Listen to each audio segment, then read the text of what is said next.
മുഖ്യമന്ത്രി പിണറായി വിജയന്റെ ഗൾഫ് സന്ദർശനം തുടരുന്നു. അബുദാബിയിൽ അല്പസമയത്തിനകം പ്രവാസി സമൂഹത്തെ അഭിസംബോധന ചെയ്യും. UAE സഹിഷ്ണുതാ കാര്യമന്ത്രി ഷെയ്ഖ് നഹ്യാൻ മലയോത്സവത്തിന്റെ ഉദ്ഘാടനം നിർവഹിക്കുന്നു. ചടങ്ങിൽ ഷിനോജ് സംസുദിനുണ്ട് വാർത്തയുടെ വിവരങ്ങൾ നൽകാൻ. ഷിനോജ്, എന്തൊക്കെയാണ് വിശദാംശങ്ങൾ?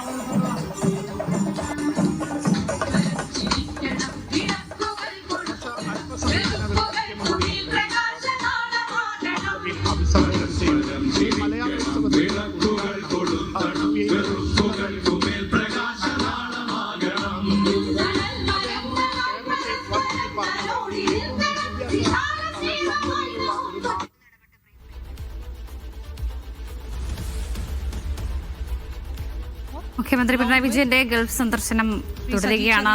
അബുദാബിയിൽ അല്പസമയത്തിനകം പ്രവാസി സമൂഹത്തെ അഭിസംബോധന ചെയ്യും അദ്ദേഹം. UAE സഹിഷ്ണുതാ കാര്യമന്ത്രി ഷെയ്ഖ് നഹ്യാൻ മലയാളോത്സവത്തിന്റെ ഉദ്ഘാടനവും നിർവഹിക്കുന്നുണ്ട്.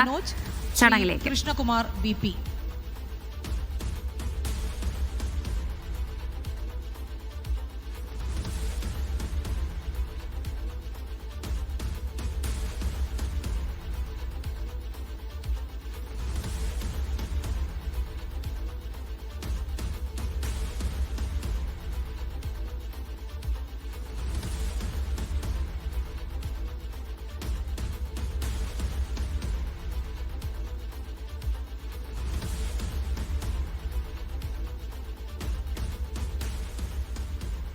ഷിനോജ് ഷംസുദ്ദീനുണ്ട് വിവരങ്ങൾ നൽകാൻ. ഷിനോജ്, മുഖ്യമന്ത്രിക്കടക്കം വലിയ സ്വീകാര്യതയാണ് അവിടെ ലഭിച്ചത്. ഇപ്പോൾ അദ്ദേഹം പ്രവാസി സമൂഹത്തെ അഭിസംബോധന ചെയ്ത് സംസാരിക്കാനുള്ള തയ്യാറെടുപ്പിലൊക്കെയാണ്. എന്തൊക്കെയാണ് വിശദാംശങ്ങൾ?